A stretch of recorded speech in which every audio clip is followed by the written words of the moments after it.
Welcome back. आप देख रहे हैं कहानी कुर्सी की। इस वक्त की बड़ी खबर मैं आपको बता रहा हूं। मोदी सरकार ने यूपीएससी का वो नोटिफिकेशन वापस लेने का आदेश दे दिया है जिसमें 45 भर्तियां टॉप लेवल पर, जिसमें जॉइंट सेक्रेटरी, डेप्यूटी सेक्रेटरी और डायरेक्टर के पद भरे जाने थे, वो लेटरल एंट्री जिसको कहा जाता है, मतलब सीधे उच्च पदों पर भर्ती, वो 45 भर्तियों का जो विज्ञापन यूपीएससी ने कुछ दिनों पहले निकाला था वो सरकार ने वापस ले लिया है। कार्मिक विभाग के मंत्री जितेंद्र सिंह ने यूपीएससी के चेयरमैन को चिट्ठी लिखकर के कहा है कि प्रधानमंत्री की सोच ये है कि कोई भी सरकारी नौकरी केंद्र सरकार की अगर निकाली जाती है, पब्लिक सेक्टर के कोई भी जॉब्स होते हैं, उनमें सोशल जस्टिस का ख्याल रखा ही जाना चाहिए। इसलिए आप पहले इन भर्तियों को वापस लीजिए, फिर इस बात पर विचार कीजिए कि जितनी भी आपको जरूरतें हैं, अगर आपको वहां पर सीधे भर्तियां करनी भी हैं तो उसमें आरक्षण कैसे दिया जा सकता है, पहले इस पर विचार करें और उसके बाद फिर जरूरत के अनुसार आगे आप भर्तियों का विज्ञापन निकाल सकते हैं। लेकिन सीधे स्पष्ट तौर पर अगर आप इसको देखिए, विपक्ष ने इस बात पर हल्ला काट रखा था।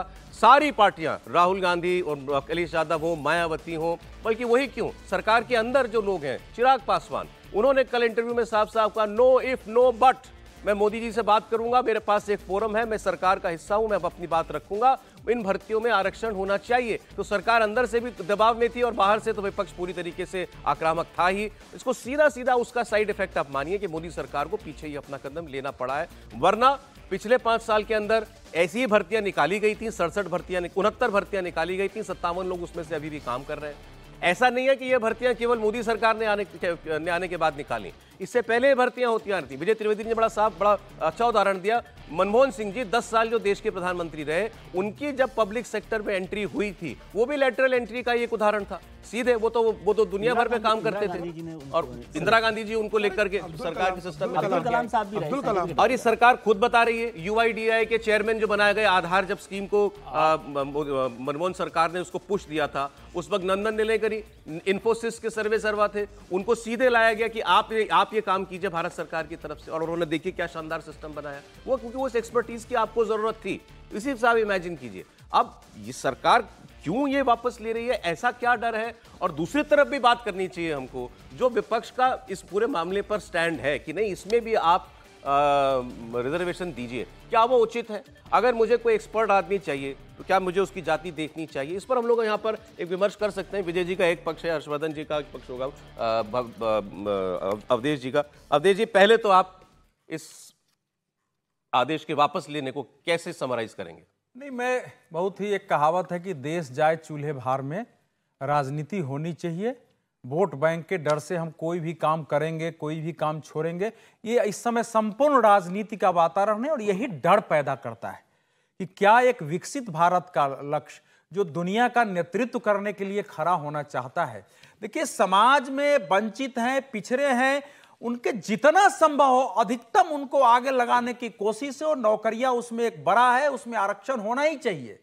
लेकिन आरक्षण में जो चीजें उपलब्ध नहीं है, मान लीजिए अच्छा, जो अप्लाई करना था, पहले ये समझ लीजिए, इसमें सेंट्रल गवर्नमेंट का एम्प्लॉय नहीं आवेदन कर सकते। साफ लिखा हुआ था कि सेंट्रल गवर्नमेंट में नहीं कर सकते, स्टेट यूनियन टेरिटरी वाले कर सकते हैं। यानी सेंट्रल गवर्नमेंट में अगर कोई हो तो उसको हम नहीं खाली करेंगे, वहां तो जगह नहीं है क्योंकि वहां काम करना है।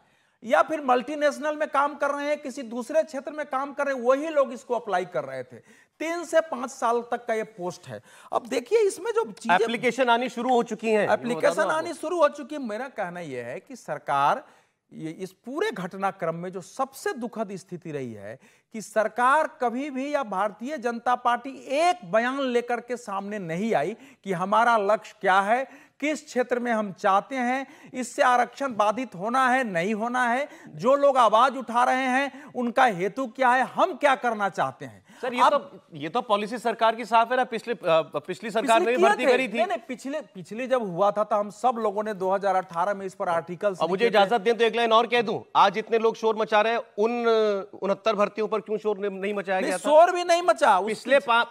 पिछली मोदी सरकार 2.0 के अंदर जो भर्तियां लेटरल एंट्री से हुई, उस वक्त कौन सी पार्टी ने शोर मचाया था आरक्षण का? नहीं, तो इसका जवाब तो ये भी हो सकता है, जब आपने पिछली बार कर ली थी तो इस बार क्यों आपने हम तो कह रहे हैं, और आप भी कह रहे हैं, मैं भी सहमत हूं, सरकार डर के वापस। मतलब सरकार ने डर लिया और जो लोग आज आवाज उठा रहे हैं उनको पता कि आज हमारी आवाज में दम है। इसको आप दम नहीं है सर, ये आज हमारी ये राजनीति चल रही है। राजनीति इसलिए चल रही है क्योंकि आप पावर में है ना, विपक्ष पावर में है। देखिए, इसको मैं बताऊं, इसका पॉलिटिकल नुकसान क्या हो रहा है बीजेपी को।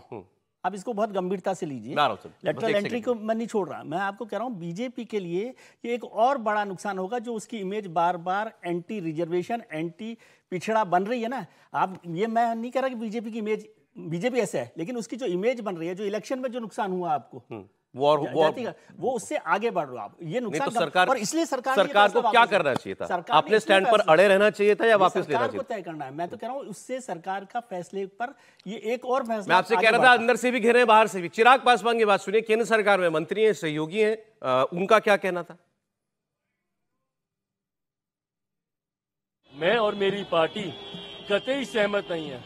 आज जिस तरीके से कुछ पदों के नियुक्तियों के लिए, डायरेक्ट बहाली के लिए सीधा वहां से डिमांड्स मांगी गई है, जिसमें आरक्षण का ध्यान नहीं रखा गया है, इस बात के मैं, मेरी पार्टी भी पूरी तरीके से खिलाफ है। सरकार का अंग होने के नाते सरकार के उचित प्लेटफॉर्म पे इस कंसर्न को मेरी पार्टी की तरफ से हम लोगों ने भी दर्ज कराया है। आने वाले दिनों में भी इसके ऊपर मजबूत आवाज हम लोगों की तरफ से उठाई जाएगी। कोई भी सरकारी पद की नियुक्ति अगर निकलती है तो उसमें आरक्षण के प्रावधानों का ध्यान रखा जाना जरूरी है। जी अवधेश जी, देखिए ऐसा है, जो विजय जी कर रहे, हम सब लोगों ने संपूर्ण जीवन सामाजिक न्याय के संघर्ष किया है। कोई ऐसे नहीं आए हैं, संपूर्ण जीवन इसमें लगा है कि जातीय भेद खत्म हो, लोग उठे, पूरा जीवन उसमें लगा है। लेकिन उसके उठाने के लिए भी कुछ क्षेत्र ऐसे होते हैं, मैं कुछ क्षेत्र आपको पढ़ रहा हूं कि आप क्या करेंगे उसमें। जैसे डायरेक्टर डिप्टी सेक्रेटरी जो है, और नेचुरल फार्मिंग है। अब नेचुरल फार्मिंग में अभी तक कोई अपॉइंटमेंट हुए नहीं है। नेचुरल फार्मिंग में प्राइम मिनिस्टर पिछले 3-4 साल से जोर लगा रहे हैं कि हमारे यहाँ उर्वरकों वाली खेती है, एग्रीकल्चर में जो पढ़ाई हो रही है वो चेंज होगा, उसके एक्सपर्ट लंबे समय तक निकलेंगे। नेचुरल फार्मिंग से समाज के पिछड़े वर्ग को, समाज के दलितों को, जनजातियों को अगर शुरू हो जाए तो उनके खेती के खर्च घटेंगे, उनके यहाँ जो उपज होगी वो आज तक जो मिलेट्स है और बाकी जो होलिस्टिक अनाज के रूप में बिक्री होगी। तो अब जैसे दूसरा क्षेत्र आ जाइए, उसी में ऑर्गेनिक फार्मिंग है। नहीं, ये इनका आर्ग्यूमेंट ये है, आप जो भी एक्सपर्ट ला रहे हो उसमें क्यों नहीं सभी वर्गों के? नहीं, इसमें वर्ग तो, अगर स्टेट गवर्नमेंट में कोई पिछड़ा दलित इसमें है तो आएगा। मैं फिर कह रहा हूं कि नेचुरल फार्मिंग में जो लोग देश में काम कर रहे हैं, जो एक्सपर्ट है, वो समाज के बड़े ऊंचे वर्ग से नहीं है। ठीक है, ये भी जान लीजिए जो लोगों ने काम किया। सर ठीक है, अब देखिए इसको दो, इसमें लेवल पर ये होना चाहिए सर।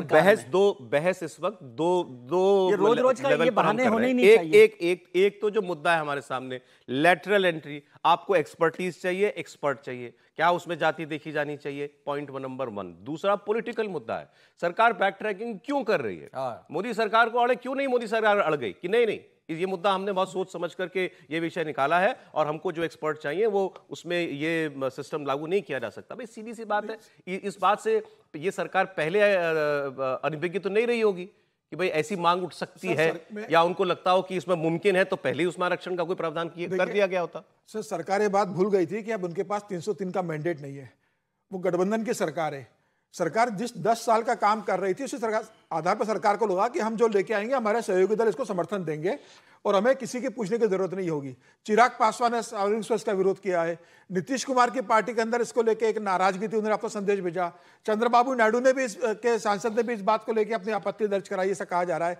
पार्टी के अंदर जो भारतीय जनता पार्टी के एनडीए के सहयोगी दल है जो जाति की राजनीति करते हैं, उन्होंने इस बात का जिक्र करा कि आप तो निर्णय ले रहे हो, इसका जमीनी स्तर पर हमें भुगतना पड़ेगा। बिहार में अगले साल चुनाव आ रहे हैं, अभी महाराष्ट्र के अंदर चुनाव है, तो आप कह रहे हैं सरकार सहयोगियों के दबाव में आई है, ना कि विपक्ष के? सरकार सहयोगियों के दबाव में भी है और विपक्ष के दबाव में भी है। देखिए सबसे बड़ा दबाव तो सहयोगियों का है, सहयोगी आपके साथ इसमें समर्थन नहीं कर रहे। वक्फ बोर्ड में भी यही हुआ कि आपको जेपीसी को भेजना पड़ा। आप इस मामले में लेकर आप जब आपने वो अच्छा कदम था, उसका तो सबने समर्थन किया कि वो भाई उस पर चर्चा हो जाए, अगर वो कमेटी को चली जाए। मुझे ऐसा लगता है कि जब सरकार सीधे फैसला ही वापस ले लिया, जब सरकार को पता है कि इस तरह की चीजें आप लेकर आ रहे हो, समय से बहस, जब सरकार को पता है कि आप चीजें लेके आ रहे हो, वक्फ का बिल वापस नहीं हुआ ना, ये तो आपने फैसला ही पलट दिया, इसलिए कि सरकार ने बिना पूछे लेकर आई। अब सरकार को लग रहा है कि विपक्ष हल्ला मचा रहा है, 3 राज्यों में चुनाव में जाना है और जो नैरेटिव विपक्ष लोकसभा चुनाव में लागू कर 45 भर्ती के लिए 45 भर्ती केंद्र सरकार की पॉलिसी की बात है, ये थॉट प्रोसेस की बात है, ये 45 भर्ती की नेशनल एडवाइजरी काउंसिल में सर हुआ था रिजर्वेशन, हुआ कि नहीं हुआ? आज आपको जरूरत है कि नहीं? आप हर चीज को वहां से जोड़ेंगे, क्यों नहीं? वही लोग हल्ला मचा रहे हैं आज। तो वो आज उनको जरूरत उनकी हिपोक्रेसी क्यों एक्सपोज नहीं होनी चाहिए? आपको नहीं, वो मेरी आपसे भी शिकायत है। नहीं, मेरी कोई शिकायत, मैं तो कह रहा हूं उन्होंने जो किया आप उसको एक्सपोज करिए ना, मैं उसमें कह ही नहीं रहा। जो बात हुई जिस पर मैंने कहा भाई मनमोहन सिंह, मोंटेक सिंह अहलूवालिया, नंदन, ये लोग कौन थे, कहां से आए? ये सब आए ना, उसको तो वो ये कोई नहीं कह रहा कि लेटरल एंट्री नहीं निकालते उस वक्त आप निकालते विज्ञापन कि हमको आधार कार्ड बनाने वाला एक एक्सपर्ट चाहिए, जाति के साथ अपने आवेदन दे। सौरभ सर, एक बात मैं कह रहा हूं कि सरकार को ये समझ लेना चाहिए कि पॉलिसी लेवल पर आपको हर बार ये ध्यान रखना पड़ेगा सर, और ये एक्सक्यूज नहीं चल सकता, और पॉलिटिकली तो बिल्कुल नहीं चल सकता। ये बीजेपी को बहुत नुकसान करने वाला है। सरकार आगे पीछे क्यों कर रही है? ये सवाल तो है ही है। पॉलिसी ने समझा दिया, पॉलिसी स्पष्ट हो, पॉलिसी सब। मैं हर्षवर्धन जी के पास जाना चाहता हूं, पॉलिसी स्पष्ट हो ऐसे विषयों पर, ये भी आप सहमत आपसे। लेकिन जो लोग आज हल्ला मचा रहे हैं वो जब तक सरकार में थे वो कैसे ऑपरेट करते थे, वो बात भी हो। उसकी बात मुझे लगता है, देखिए विजय जी की बात साबित कर रही कि ये क्यों ऐसा हो गया है। विजय जी एक तरफ कह रहे हैं योग्य लोग होने चाहिए, दूसरी तरफ हर चीज में जाति जोड़ रहे हैं, कह रहे हैं कि हर जगह हर्षवर्धन त्रिपाठी और विजय त्रिवेदी से ही है, यानी जाति के आधार पर ही वो देख रहे हैं। नहीं, उनकी हिस्सेदारी होनी चाहिए, जाति होने की बात नहीं है। ये पॉलिसी लेवल पर पूरा को, ओबीसी को, एससी का हिस्सा होना चाहिए, ये पॉलिसी की बात है। देखिए अब ये कहते हुए विजय जी पिछड़ों के पैरोकार लगेंगे और मैं भी लगूंगा उनका दुश्मन, लेकिन क्या इस देश में जितने पिछड़ी जातियों के नेता हैं उन्होंने जब अपने सलाहकार बनाए तो जातियां देखकर रखा? क्या राहुल गांधी की आज की जो टीम है उसमें पिछड़ी जाति के लोग, अनुसूचित जाति जनजाति के लोग हैं? मैं एक सवाल पूछता हूं, हो सकता है इसके लिए और ज्यादा मुझे गालियां मिलें, लेकिन मुझे पूछने में कोई दिक्कत नहीं है। क्या इस देश में कोई एक पिछड़ी जाति ऐसी नहीं हुई जिसके बड़े बड़े नेता बन गए वो सामान्य में आ जाता? क्या आपको यादव आज भी पिछड़ा लगता है? क्या आपको पटेल आज भी पिछड़ा लगता है? ये पॉलिसी का ही प्रश्न है। लेकिन दिक्कत यह है कि विजय जी जिस तरह से इसको व्याख्यायित कर रहे हैं और जिस तरह से राजनीतिक दल इसको आगे ले जा रहे हैं, यानी वो ये कह रहे हैं कि देखो तुम्हारे सब दुश्मन। सर कैसे सब दुश्मन हो सकते हैं? देश का हर राजनीतिक दल पिछड़ों की राजनीति कर रहा है। कौन कौन दल है? एक दल का नाम बताइए जो अगड़ों की राजनीति कर रहा हो। प्रधानमंत्री नरेंद्र मोदी खुद पिछड़ी जाति से आते हैं, और पिछड़ी जाति से आते हैं इतना भर नहीं है, बाकायदा वो गिनाते हैं। अंबेडकर इंटरनेशनल सेंटर में गिनती होती है कि हमारे इतने पिछड़े मंत्री हैं। एक मंत्रालय की बात कर रहा हूं, एक मंत्रालय का एक विभाग साल भर के लिए कितने लोगों को 1-1 लाख पे नियुक्ति में कांग्रेस और दूसरी सरकारों के समय में रखता था, इसकी आप कल्पना नहीं कर सकते। वहां चिट्ठी भी जारी हो जाती थी, सब कुछ मिल जाता था, सामाजिक न्याय, सामाजिक आरक्षण, उसकी कोई चिंता ही नहीं करता था। आप जितने देश में बड़े रिफॉर्म हुए, एमएस स्वामीनाथन को आप क्या आरक्षण के आधार पर ले आ पाते? नंदन नीलेकड़ी को आप आरक्षण के आधार पर ले आ पाते? पीवी नरसिम्हा राव ने जो मनमोहन सिंह को खुली छूट दी थी, आरक्षण के आधार पर ले आ पाते? क्या इसका मतलब वो आरक्षण वाले लोग कम या ज्यादा हैं? बिल्कुल कम ज्यादा नहीं। आरक्षण पाए हुए लोग कितने योग्य हैं इसका उदाहरण अभी हमें मिला 69,000 शिक्षक की भर्ती में। आप जनरल कैटेगरी के बराबर कंपीट कर रहे हैं, लेकिन आपको कोटा अलग से चाहिए। ये इस देश के लिए खतरनाक है। और मैं ये बात बोलूंगा, जिसको बुरी लगने लगे, 69,000 शिक्षक भर्ती एकदम दुरुस्त हुई थी। क्यों? क्योंकि जिसको जितने नंबर मिले उसके आधार पर उसको देखा जाए और उसमें फिर या तो जातियां हटा दीजिए। आपने जाति तो हटाई नहीं, जाति में यादव लिखा हुआ, लेकिन जब नंबर आ गए तो आपने कहा अब हमको जनरल में मान लो। ये सोचिए, ये देश के लोगों को जानना चाहिए। मैं आपको गंभीर बात बता रहा हूं, वरना 69,000 शिक्षक भर्ती पर सब हल्की हल्की डिबेट करके चले जाएंगे। जब आपका नंबर आ गया तो आपने कहा अब हमको यादव मान लो, नहीं अब हम जनरल में आ गए। क्यों? क्योंकि यादव एक और मिल जाए। मैं यादव कर रहा हूं, यही तो कॉन्सेप्ट, यही तो थॉट प्रोसेस की गलती है आपकी। सर आप दोनों अपना आर्गुमेंट खत्म कर लीजिए, मैं फिर दूसरी खबर पर कर लेंगे। बहुत महत्वपूर्ण। मैं ये कह रहा हूं कि जो जातियां सक्षम सशक्त हुई हैं, क्या एक भी जाति का नाम आप बता सकते हैं जो कहे कि अब हम सामान्य हो गए? एक जाति का अगर आप बता सकते हैं, दूसरी एक जाति को ऐड कर सकते हैं, तो हम बिल्कुल मानेंगे कि व्यवस्था चलनी चाहिए। और लेटरल एंट्री जहां तक बात है, इस सरकार के सलाहकारों ने गलत तरीका निकाला और इसको वैकेंसी के तौर पर देकर फंस गए। अच्छा, इसमें क्या गलत था बताइए, आप भी बताइए। नहीं, मैं गलत में कह रहा हूं ना, क्योंकि आप अगर बैक ट्रैक कर रहे हैं, आप एडवाइजर बना के रख लेते हैं, कोई पूछने नहीं आता। एक विभाग में 20-20 एडवाइजर रखे जाते हैं जिनको इससे ज्यादा सैलरी होगी, इनसे ज्यादा पैसे दिए जाते हैं, गाड़ी घोड़ा सब वहीं से मिलता है। ये तो राजनीतिक चूक है। तो अब दिख ही रहा है, अब तो ये स्पष्ट दिख रहा है ना। और मोदी सरकार जानी इसीलिए जाती थी कि वो पॉलिसी अरे आगे भी हम बात करेंगे, आगे बात। सर जरा थाने में हंगामा ज्यादा हो रहा है, सरकार की छवि खराब होगी। सर एक बार जरा थाने की खबर पर जाना पड़ेगा। मैं लौट आऊंगा इस पर।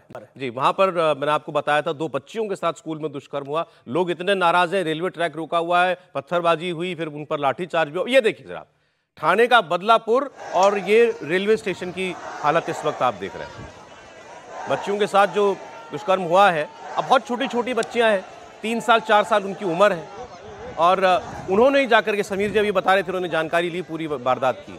बच्चियों ने किसी तरीके से एक्सप्रेस किया अपने माता पिता के साथ, या उनको लगा होगा कि किसी तकलीफ में है बच्चे, तो उन्होंने जाकर के स्कूल में पूछा। हाँ वही गंभीर, मतलब ये तो अब वो उन्होंने जाकर के फिर स्कूल में पता किया, स्कूल वालों ने टाल दिया कि अच्छा हम पता करेंगे। वो पुलिस के पास गए, पुलिस ने भी कहा कि कह के टाल दे कि अच्छा हम पता करते हैं। इस पर ये नाराजगी हो गई और उस पर पुलिस को जब सख्ती करनी पड़ी। अब पुलिस को भी लॉ एंड ऑर्डर मेंटेन करना ही है।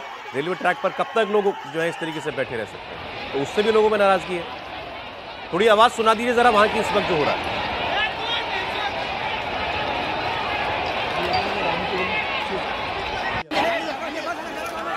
उद्धव ठाकरे ने समर्थन दिया। अब ये डिमांड कर रहे हैं कि देवेंद्र फडणवीस यहां पर आए। अच्छा ये क्या आरोपी हैं जिनके साथ ये हो रहा है? स्कूल के अंदर भी मारपीट हुई है। अब जब आम लोगों का गुस्सा फूटता है तो फिर तो नहीं, अब जो मॉब होता है वो तो मॉब ही होता है। मुझे तो आज तक ये नहीं समझ में आया कि इतनी गंभीर, इतनी मतलब पाप कर्म है और उस पर क्या ये मांग आनी चाहिए?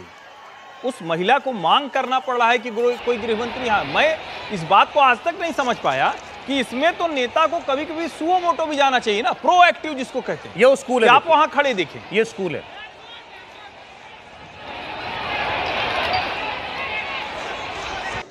स्कूल के अंदर भी मारपीट हो रही है। अभी कौन व्यक्ति है सफेद बालों वाला, ये तो अभी फिलहाल नहीं बताया जा सकता। नहीं, आरोपी तो अरेस्ट है, इसलिए आरोपी तो अरेस्ट हो सकता है। दीपक केसरकर का बयान आया है कि हमने सीसीटीवी के लिए कहा था, सबके लिए अनिवार्य किया था, सीसीटीवी बंद था, इसलिए हमने स्कूल के प्रिंसिपल को, टीचर चार्ज, सारे नियम कागज पर रह जाते हैं सर। सस्पेंड किया है। रहा था कि दिल्ली के हॉस्पिटल, ये आप कोलकाता में बात थानेदार का, तो उसके बोला है, दीपक केसरकर का बयान है कि थानेदार जो महिला थानेदार वहां थी, लेकिन उसको ट्रांसफर की बजाय निलंबित किया जाना चाहिए। मैं गृह मंत्री से बात कर रहा हूं कि उसको निलंबित किया जाए। तो ये सारी सरकार अपने, लेकिन दिक्कत यह है कि यहाँ किसी मिनिस्टर को अभी तक कोशिश करके एक बयान देके पहुंचने की कोशिश करनी चाहिए थी। बीजेपी शिवसेना के किसी व्यक्ति को पहुंचने, जनप्रतिनिधि है किस लिए सर? जनप्रतिनिधि को आके वहां लोगों से माफी मांगनी चाहिए। अगर थोड़ा धक्का मुक्की होता है तो झेलना चाहिए। हम सब लोग, ये तरीका होता है रिस्पॉन्ड करने का। पश्चिम बंगाल की हम लोग आलोचना कर रहे हैं क्योंकि उसने विरुद्ध रिस्पॉन्ड किया है। इस घटना में स्कूल प्रशासन दोषी है। वो आदमी, जहां देखिए लड़कियों का मतलब हॉस्टल है, उसमें बाथरूम है और महिला स्टाफ वहां नहीं है, ये तो असाधारण, ये तो मतलब सीधा जो है नियम का उल्लंघन है। लेकिन इस प्रकार की घटना में सर 3 साल 4 साल की बच्ची, मेरा बच्चा आपके स्कूल में, अपने स्कूल में सुरक्षित नहीं है। सबसे बड़ी बात वो है बाथरूम में ही हुआ है ना। असल में क्या है कि ये सारे जो छेड़छाड़ की, छोटे बच्चों को बाथरूम ले जाने के लिए सर, हमारे भी छोटे बच्चे हैं ना, फीमेल स्टाफ होता है सब जगह, फीमेल स्टाफ। वो दीपक, वो जो शिक्षा मंत्री का मैं बयान पढ़ रहा हूँ कि फीमेल स्टाफ अनिवार्य किया गया है, स्कूल में क्यों नहीं था वो, ये अभी पता चल रहा है सारी जानकारी से। जब घटनाएं होती हैं तो ऐसे ही सवाल खड़े होते हैं, सारी जगह ऐसे ही चल रहा है। मैं आपको एक रिक्वेस्ट कर रहा हूँ, आज की बात बता रहा हूँ, एक सेकंड, एक छोटी सी बात कह रहा हूँ कि कोलकाता में जो हुआ है मेडिकल कॉलेज का, और आज कमेटी भी बन गई, आप दिल्ली के बड़े हॉस्पिटल्स में भेज दीजिए आप अपने रिपोर्टर को। वहाँ पर कैमरे नहीं चल रहे, आधे कैमरे चल रहे हैं, आधी जगह पर कैमरा नहीं है, आधी जगह स्टाफ है। आप सारे मेडिकल कॉलेज हॉस्पिटल जो दिल्ली के, केवल बाकी छोटे शहरों को तो मैं आपको 10 साल पहले वहाँ से किस्सा सुना देता हूँ। 2014 में बस के अंदर, जो स्कूल की बस थी, उसके अंदर एक छोटी बच्ची के संग बहुत बुरी तरीके से सेक्सुअल अब्यूज किया गया था। कंडक्टर ने किया था, वहाँ पर स्कूल का एम्प्लॉय था। उसके बाद ये कहा गया था, विधानसभा में ये बात उठी तो विधानसभा में कहा गया कि अब जो स्कूल की बसें ये सुनिश्चित करेंगे उसके अंदर कैमरा लगा रहे, और उसके अंदर जब बेटियां जा रही है तो कोई महिला उसके अंदर रहे स्कूल की तरफ से। आज बताइए एक भी बस के अंदर कैमरा लगा है क्या स्कूल की, या एक भी महिला जाती है क्या स्कूल के अंदर? स्कूल में लग जाए बड़ी बात है, बस में तो क्या लगाएंगे? विधानसभा में कहने के बाद ये हालत है। तो जिस राज्य सरकार है जिस तरीके से हल्के से लेती है, चाहे कोई भी राज्य सरकार हो, चाहे वो बीजेपी की हो, चाहे वो कांग्रेस की हो, या किसी भी राज्य सरकार हो, जब वो इतने हल्के से इस क्राइम को लेती है, आज केसरकर ने बोल दिया, कल केसरकर भूल जाएंगे, परसों उनका नया बयान आया किसी घटना के ऊपर। तो मुझे लगता है कि राजनीति को तो बयान देना, उन्होंने कहा ये घटना आ गई है, सर पर आ गई है, बयान दे दो और छुट्टी पालो, 2 लोगों को सस्पेंड कर दो, उस प्रिंसिपल को पकड़ लिया, थानेदार को सस्पेंड कर दो, अपनी खुशी बचे रहना चाहिए। ये बातें अभी तक हम जो बात कर रहे हैं, जो पब्लिक डोमेन में बात आई, उसके आधार पर हम लोग बात कर रहे हैं। क्या पुलिस के सामने कोई ऐसी परिस्थिति थी कि वो फौरी कार्रवाई नहीं कर सकती थी? पुलिस का पक्ष इस पर भी ऐसा कोई सामने आने को, कई बार ऐसा होता है कि पुलिस कहती है कि अच्छा हम पता करते हैं, पुलिस पहले तो एक बार जाकर के स्कूल में जाकर के जांच करेगी ना। सारा बेनिफिट ऑफ डाउट पुलिस को ही देते हैं। स्कूल का माफिया कौन है या पता कीजिए। बेनिफिट ऑफ डाउट की बात नहीं है, कंट्रोल किसका है? सारे माफिया स्कूल चला रहे हैं, सारे पॉलिटिशियन, बड़े उद्योगपति। जब देश में दुरुपयोग हुआ तो सुप्रीम कोर्ट, हाई कोर्ट दोनों जगह मामला गया, तो इतना ही उसमें है कि एक बड़ा अधिकारी एक बार उस केस को देख ले, फिर उसके बाद कार्रवाई शुरू करे, इसमें स्पष्ट है वो। तो इसलिए ये तो नहीं कह सकते हैं। हाँ, वही बात है ना, जनता लेकिन चाहती है कि तुरंत हो। नहीं, देखिए FIR नहीं दर्ज करे आप ना, उसको शिकायत ले लीजिए, माने कंप्लेंट ले सकते हैं आप, कंप्लेंट लेने में समस्या नहीं है। लेकिन यहाँ वैसे देखिए, ये जनता का गुस्सा बहुत सही है, लेकिन जो महिला पुलिस बच्चे के साथ होता है तो वैसे भी आदमी उस वक्त महिला थी ना, होना चाहिए वहाँ SHO तो महिला ही थी, ये भी नहीं कह सकते हैं कि वहाँ पुरुष था। उसको लास्ट में इन लोगों ने वहां से, हालांकि ट्रांसफर की बजाय उसका सस्पेंशन बाकी होनी चाहिए थी, सस्पेंशन होना चाहिए, तो सब कार्रवाई सही है। लेकिन इस देश में इस प्रकार की परिस्थिति कैसे पैदा हो रही है? अच्छा, हम सब लोग भी अपनी बच्चियों को जहां जाके एडमिशन कराते हैं तो थोड़ा बहुत ये घटनाएं बताती हैं कि थोड़ा बहुत चेक कर लें कि कुछ है कि नहीं है, प्रिंसिपल से बात कर लें कि वहाँ सुरक्षा की क्या व्यवस्था है, ये सब चीजें होनी चाहिए। आज पढ़े लिखे लोग हैं, पहले की इस मामले में जो बात अभी आप कह रहे थे, कोई एक जो पब्लिक रिप्रेजेंटेटिव यहाँ का हो, MLA हो, कोई हो, वो अगर मौके पर जाता तुरंत, वो मैं भीड़ का शब्द इस्तेमाल गलती से कर गया, जो पीड़ित पक्ष है उनको साथ लेकर के जाता और थाने पर जाकर कहता आप तुरंत कार्रवाई करो। भीड़ भी गलत नहीं, भीड़ भी गलत नहीं है, अगर भीड़ भी है तो भी जाना चाहिए। नेता का काम ही क्या है? आप रैली में भीड़ देखकर तो बहुत खुश होते हैं, आपके पीछे नारे लगाने के लिए खड़े हो जाए तो बहुत खुश होते हैं। और ऐसे मसलों पर मैं बार बार कह रहा हूं, ये ऐसा मसला है जिस पर आप किसी तरह से उसे उसको ढकने की कोशिश या उसमें बचाने की कोशिश करते हुए दिखना भी पाप है। और यहां जिसको कहते हैं ना कि कई बार हम लोग बात करते हैं, अब मुझे लग रहा था कि कोई तो सर्वोच्च न्यायालय कुछ ठोस बात करेगा कलकत्ता वाले पे। अभी ब्रेक के बाद उसी की बात करेंगे हम। और मैं इसीलिए कह रहा हूं कि ये जो कुछ दिखता है ना, तो कई बार लगता है कि शायद हर कोई उससे भी संतुष्ट नहीं है। सुप्रीम कोर्ट में आज जो कुछ हुआ है, टाल रहे हैं, ब्रेक के बाद बताएंगे क्या होना चाहिए। कमेटी बनाई वगैरह जो कुछ